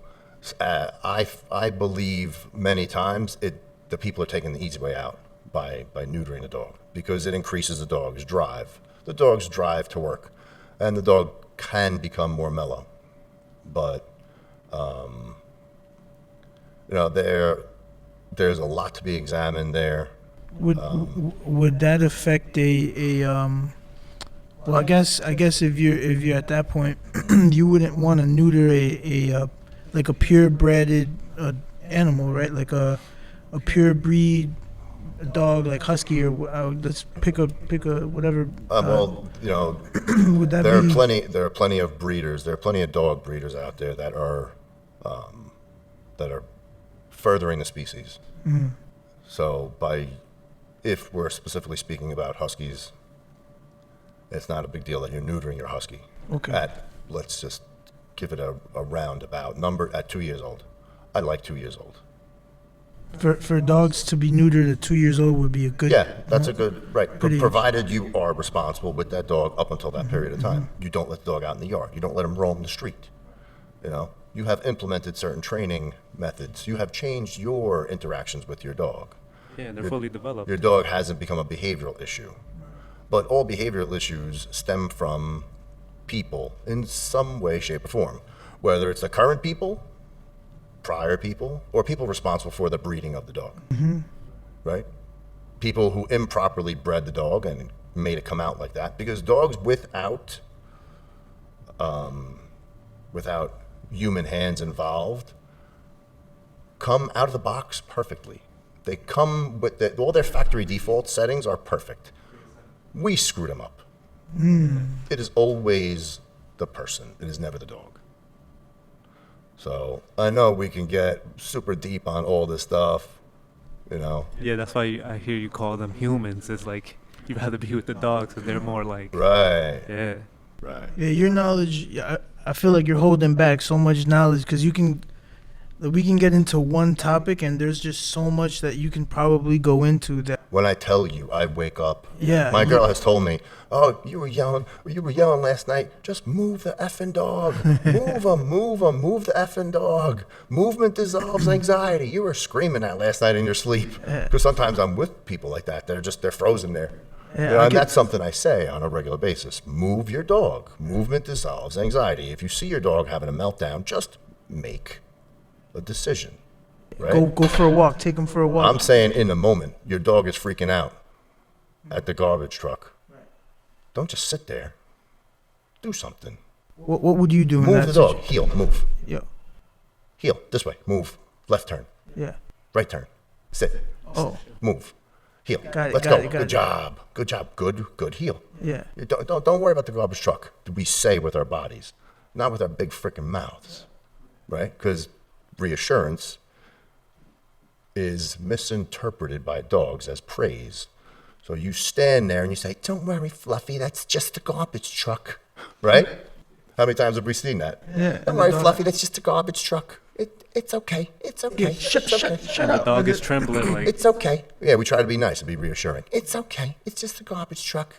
You know, it's waste mat." And then what do we? So "it's okay" is actually interpreted as praise, and we pet the dog. Some people hit their dogs too with the newspapers, like get away from Yeah, the dog. right. That's things right. like that. That's totally wrong because that's like the strike.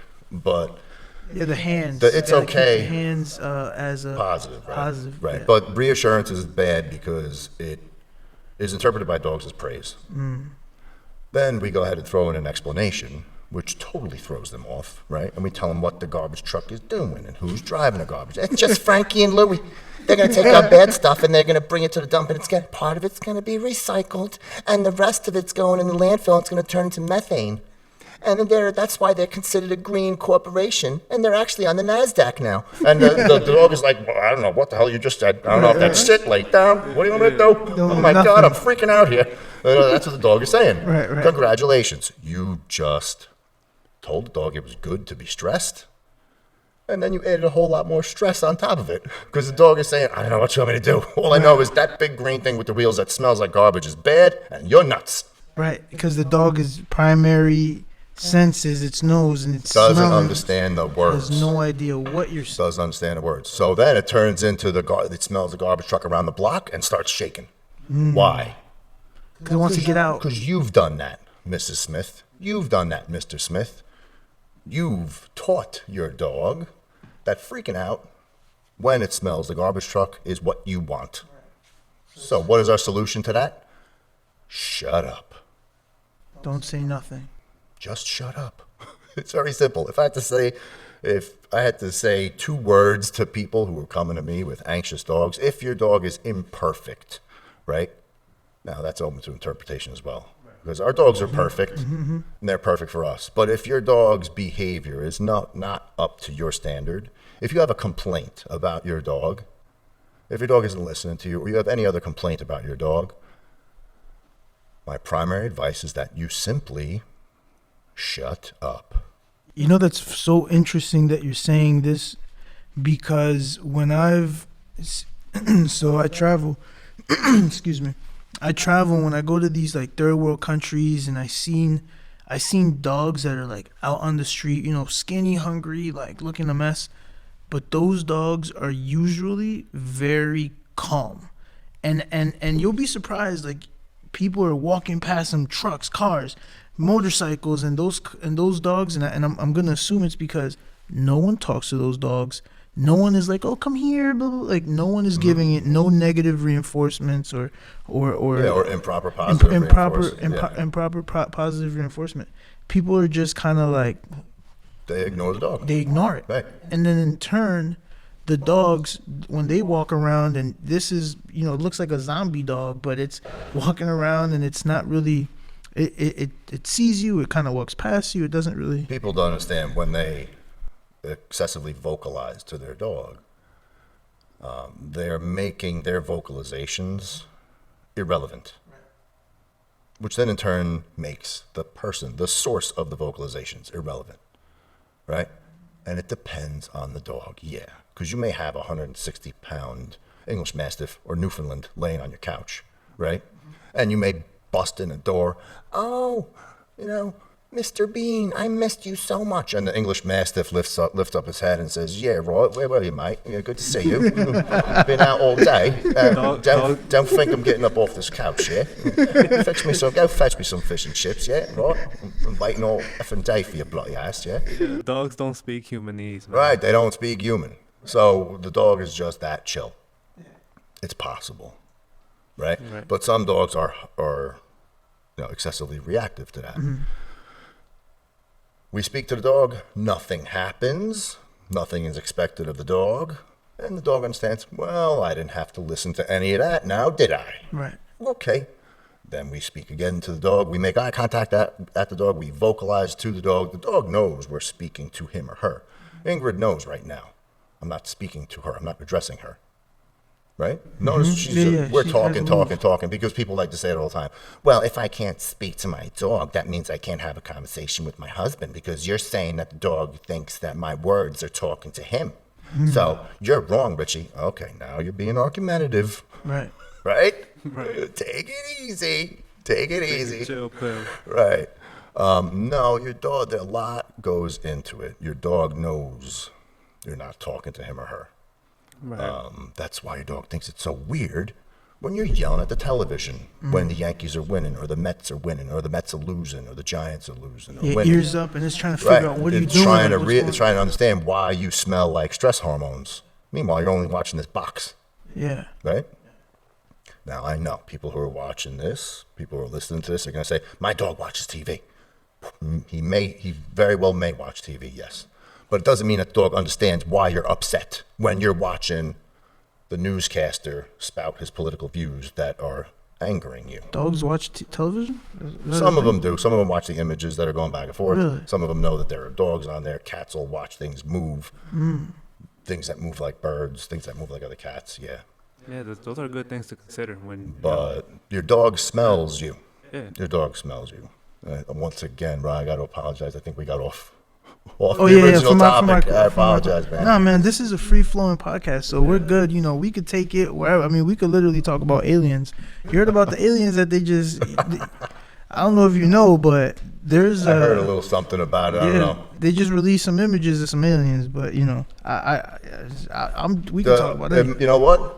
That makes me actually wonder, what do aliens think about us with our dogs? Yeah, We're right. constantly, who's in charge around here? They're like, we're always why- picking up their poop, walking behind them. They're like, Right? why? I think some comedian was talking about that. Yeah, one why day. is he picking up some guys like the dog's poop? What's The going on? dogs with are that? obviously running the show down there. Yeah, exactly. Yeah. They're like, we don't need to mess with Right, them. they're Like, bringing them all these. They're constantly bringing them treats because that's what most people do, right? It's They like, bring the bring dog me- a treat. Bring me to your leader. Yeah, take me to your leader. They're all coming to Ingrid. Like, this guy picks up my poop, yeah. It's like at that point, She guys. feeds me very good stuff, yeah. That's what Ingrid would be saying. There was a comedian that had a whole bit about that. Was it George Carlin? George Carlin, I think it was George Carlin, right? Yeah, he had a whole bit on like Hysterical. that. man, a legend. Is he still alive, right? I think he passed away. He passed away? away, man. But He was the man. Yeah, he he was- went in. He had a bit where he was like doing music and he was slapping his like legs and doing like yeah, man, good time. Do you recommend to get into a relationship, I guess, with a dog? I want to phrase it like that. Kind of weird things are you into? No, man? because I mean, I could say purchase. yeah. But I don't want to objectify, the dog. Anyways, through rescue or breeding, like what do you? Listen, it depends on your requirements. I don't breed or shame. If people want to do their research, okay, let's go back to the beginning of that sentence. If people want to do their research first, and people want to go to a reputable breeder, okay, not some Shake not Shack. Franco or Luigi or Tommy in the backyard selling puppies out of the trunk of his car, all right?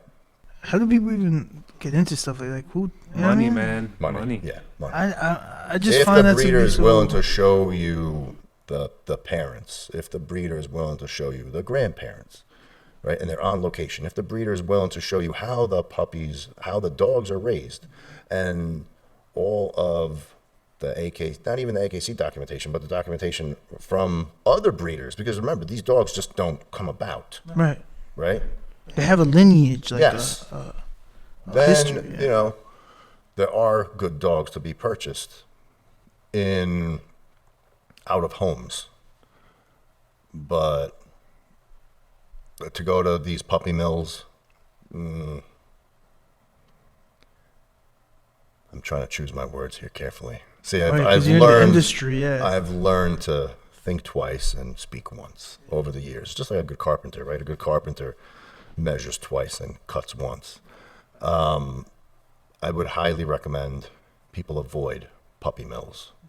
What is I'm not It's a vicious, man. I already know. Yeah, I want you to, just so we don't get led down That rabbit hole? another path. Yeah, you're just gonna have to do your own research on puppy mills. Puppy mills. I never even heard that That's a term. pretty sight, man. Yeah, Okay, I it's never like even heard a that term. puppy factory, we could call them, right? I just already. Like I, factory And they're- farming. Yeah, many of them are west of the Delaware River. You're gonna have to do that research. yeah, yourself. I'll look into that. So Yeah, that man, there's a sounds lot of crazy. people that advocate against that, you know, and Yeah. it's almost not even But- spoken about. Like, So do I breed or shame? No, absolutely not. Go to a reputable breeder. Okay, Take notes, reputable everybody. is subjective. Yeah. You're gonna have to research that. What makes a breeder reputable? Do your research. Understand what type of dog you're purchasing. All right. So now, with that said, understand your expectations. Understand the role this dog is going to play in your life and the life of your family, and understand that this dog, Ingrid, laying on the floor, first time she's in your studio, first time she has met you, is resting. Has she given you any problems? She's resting Nothing. comfortably on this floor right now. if we didn't mention it, the Right. viewers wouldn't even know. Right. On occasion, I think the viewers may see her, but people who are listening will hear her chain, her prong collar shaking and her leash shaking. Yeah. But she's just resting on the floor here because, Train. because I'm a better influence on her than other people. Wow. Understand you can get an excellent dog from a rescue. You can get an excellent dog from a rescue. You just have to be patient. And you have to understand you're not going to get the color you want. Okay? Stop being so superficial. You're not going to get, the leather seats you want. When you're going to shop for a car and you want something that is, you want something, you got to be a little bit flexible. When I was looking for Greta, the only thing I said was, I want a female. I want one that's about 3 years old, and I do not want a white German Shepherd. Other than that, any female of any color, about 2 or 3 years old. Okay, no problem. Why those specific measurements for a dog? Is there a reason? For me personally, well, I never liked the white German Shepherd. Listen, do I like them? Yeah, I like them, but to me, they just don't carry the same aesthetics. They don't carry the same. They don't have the same presence that a bicolor or black or sable Yeah, it German looks Shepherd cool. has.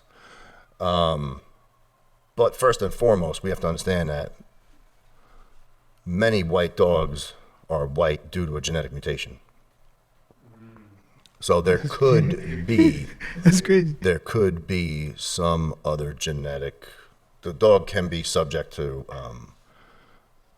have genetic predispositions to some type of health Ailments issues and stuff like that? Yeah, a lot of. If you check the stats, but most deaf dogs are white. Yeah.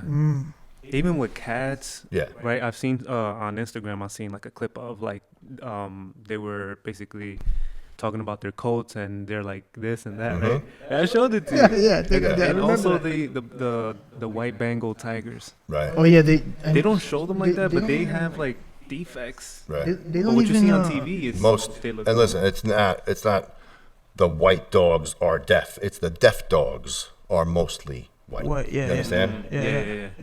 If we take a sample of deaf dogs, I don't know the percentage, but most of them will be white.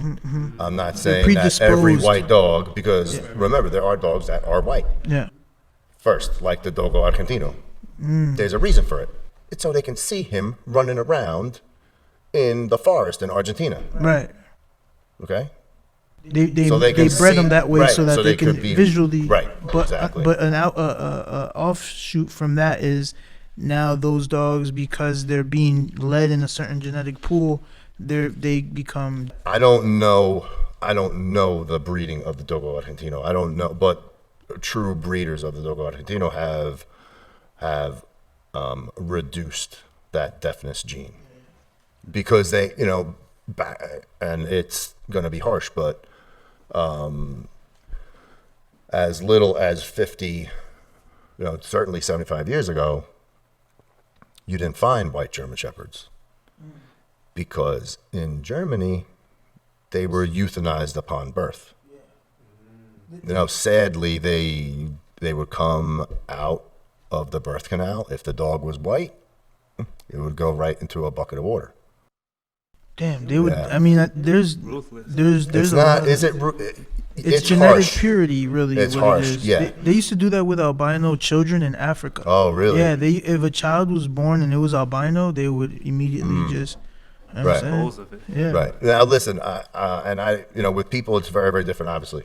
Mm-hmm. But with I'm dogs, just with example. dogs, to say that dog carried the deafness trait or other genetically, or was genetically predisposed to other ailments, Mm-hmm. we have to, it was done to truly, to further the characteristics of the breed. Let me ask this question. What are your thoughts on like veterinarians, right? Because there's like a thing. I remember when I was in college, I volunteered at a dog shelter, right? And the dog shelter was attached to a veterinarian spot, and one of the girls there, she was telling me how like there was like this whole thing because the guy previously that owned that spot, he was charging people for like, like he was doing malpractice, I guess, charging people for like saying that your dog has this and that, and really the dog may have not, but since no one, what do you know? You don't know. So they would just make crazy amounts of money by misdiagnosing dogs. And is that something that's common within the I can't say that's common. sphere? No, I can't say that's common. Like, no. Okay. Do dogs, they don't really go to veterinarians and things like it's what is it like one time when they're born to get their shots and things like that, and then to spay Listen, them. veterinary care is something that should be provided on a regular basis. So people should consistently take They should.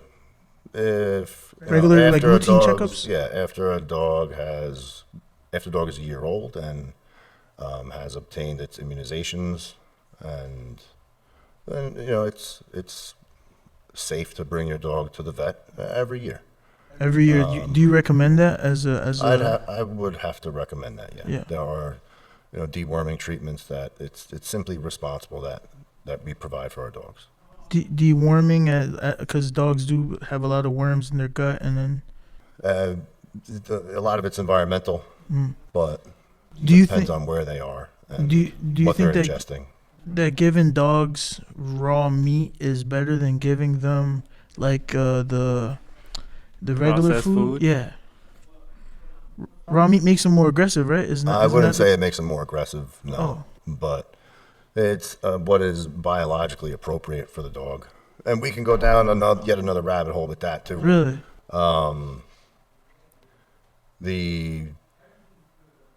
What differentiates wolves from dogs is not only their ability to make decisions for the group, but the fact that a domesticated dog, or the Canis lupus familiaris, has evolved to kind of eat what we eat.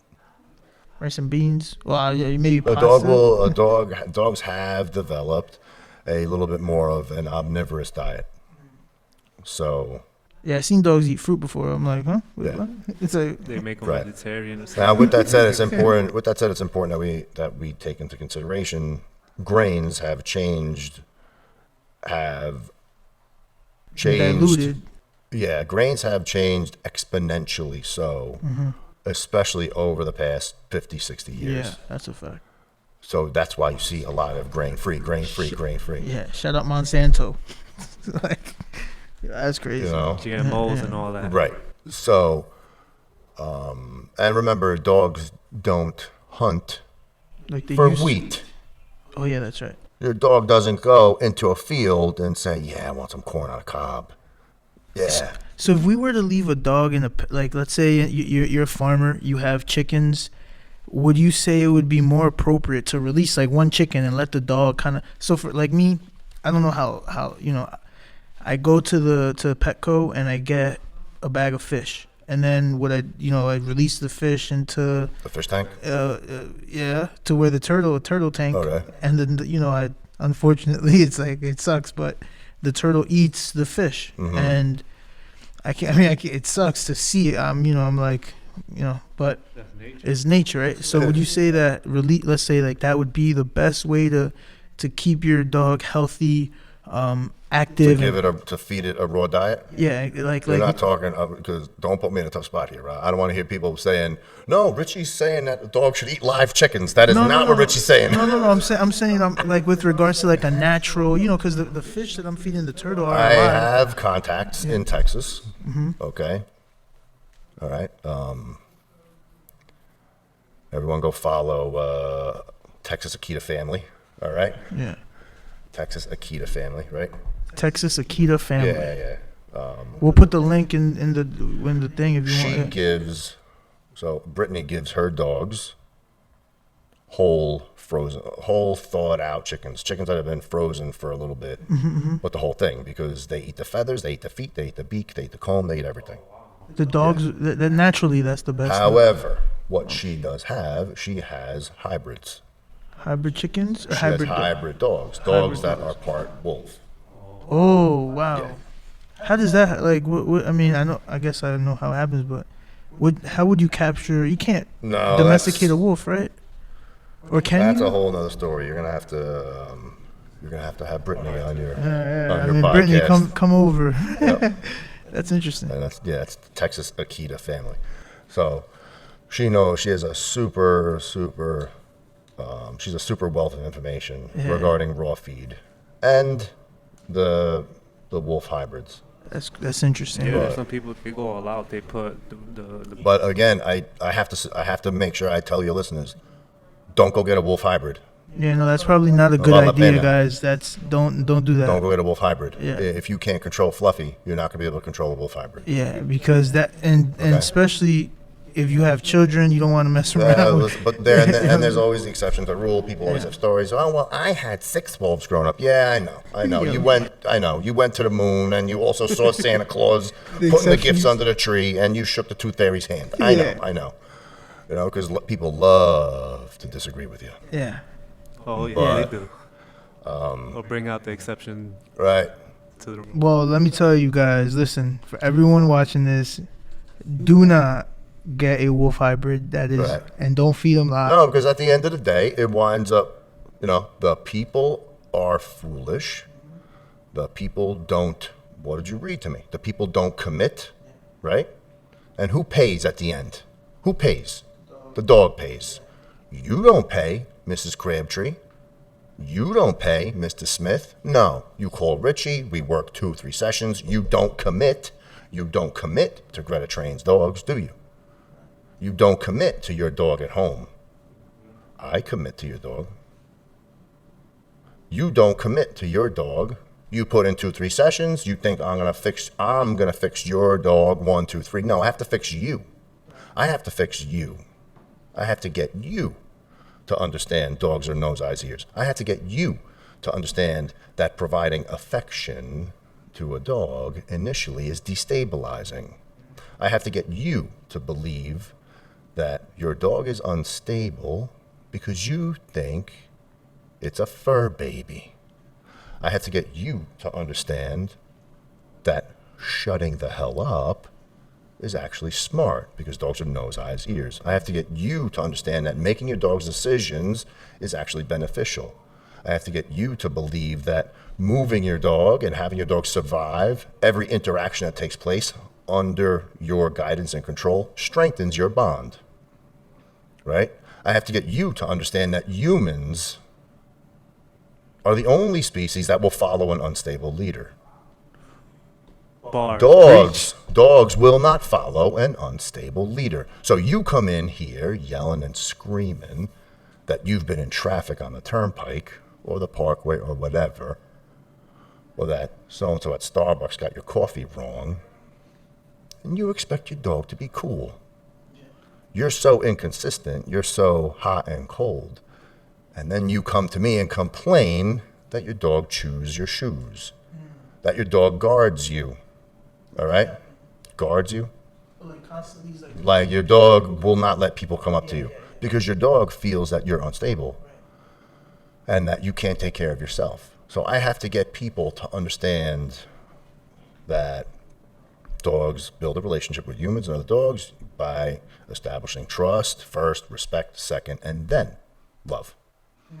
So when we pet our dogs, so the respect portion, we pet our dogs, we get all up in our dogs' faces. I hope you've established trust first. 90% of the time, we pet our dogs for ourselves. Because I want to feel how soft and velvety Fluffy's ears are. Because I missed you so much. Meanwhile, the dog is just chilling. Now, with that said, if your dog is stable, if your dog has no issues, if your dog gets off the couch when you say get off the couch, if your dog walks over to you when you say Fluffy here, if your dog spits out the spare rib when you say Fluffy out, if your Fluffy drops the tennis ball when you say drop it, if you walk down the street with Fluffy by your side and Fluffy doesn't pull you, okay, like you're water skiing, then you can love and mush your dog. But you have to earn it.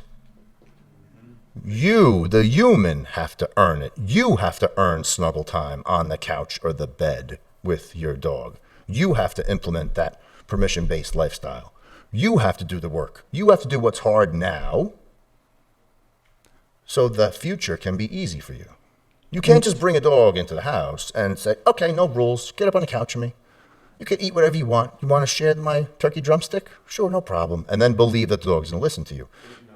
See, you have not provided any structure, not provided any boundaries, allowed the dog to be disrespectful, and not provided any trust for the dog. You have made no decisions. You have given the dog no opportunity to survive your decision-making and to experience your decision-making and come out on the other side of that decision-making unscathed. Right. Because that's all that's necessary. Because we're really hurting our dogs by making poor decisions. Or by not making, remember, we can always recover from a poor decision. Oh, not making decisions at all. We can always recover from a poor decision, but we can never recover from indecision. Right. And just by standing there and letting your dog make all the decisions validates their decision making and takes you out of the equation. And the dog says, to personify the dog, which is everything I say not to do, right? to personify the dog's saying, well, my decision making was best. Good thing I'm here, or we'd all be dead. Exactly. So like, because your dog is so calm and just this is a decision that you've made for the dog, so that now I'm calm because I am comfortable with how she trusts me. Yeah. She trusts me. Yeah. She trusts nothing's gonna happen to her. Right. Will she do her job and alert if someone blasts through the front door, like comes in hot through the front door? Will she get up and be like rough? Yeah, she will. Yeah. But she'll leave it when I tell her to leave it. Right. Calm.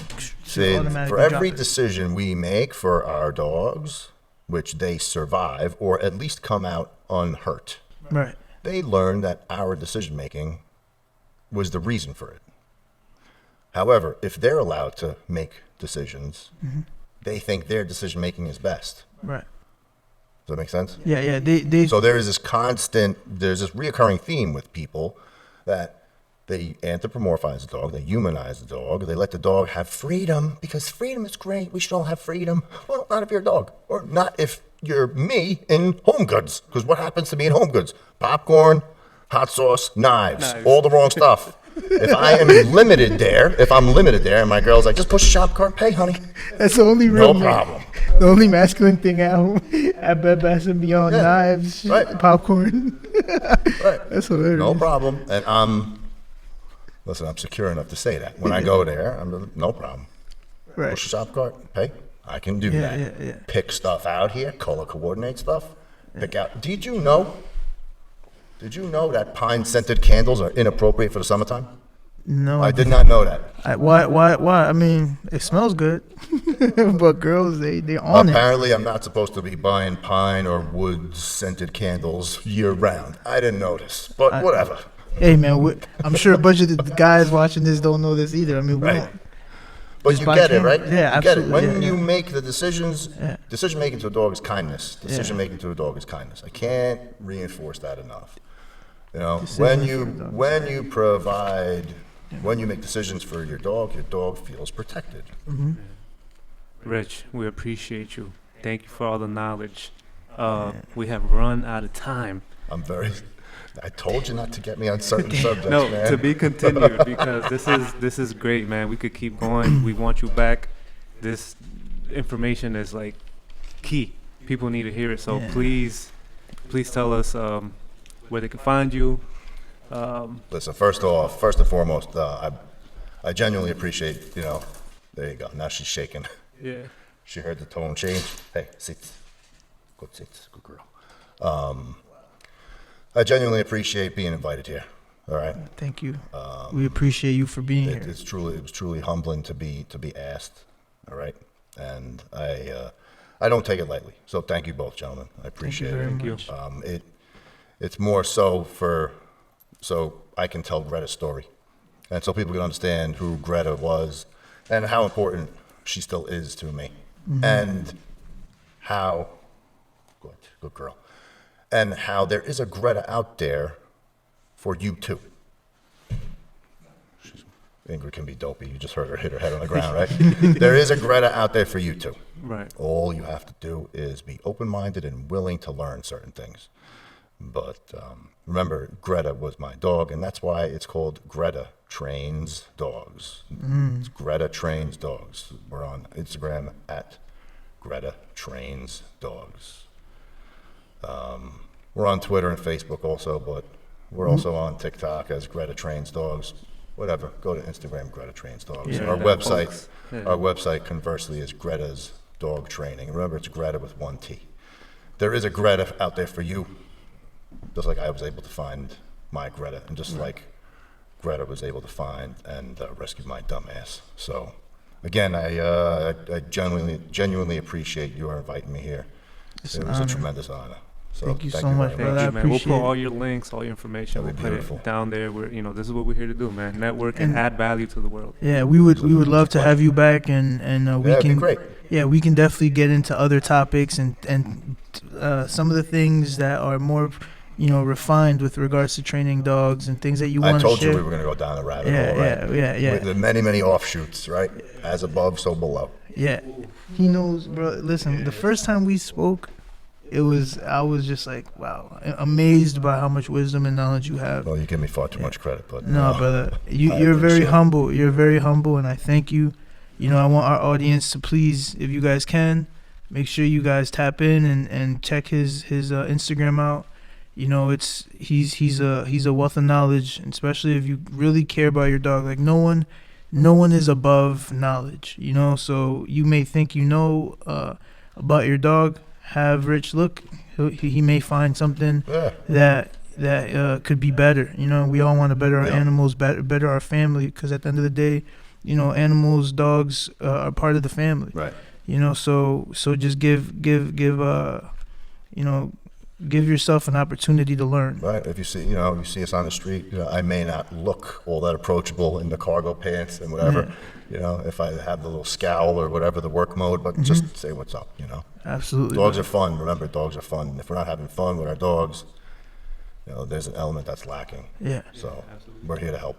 All right. Thank you very much, brother. Thank you. Appreciate It it. was a pleasure. Peace, guys. Thank you.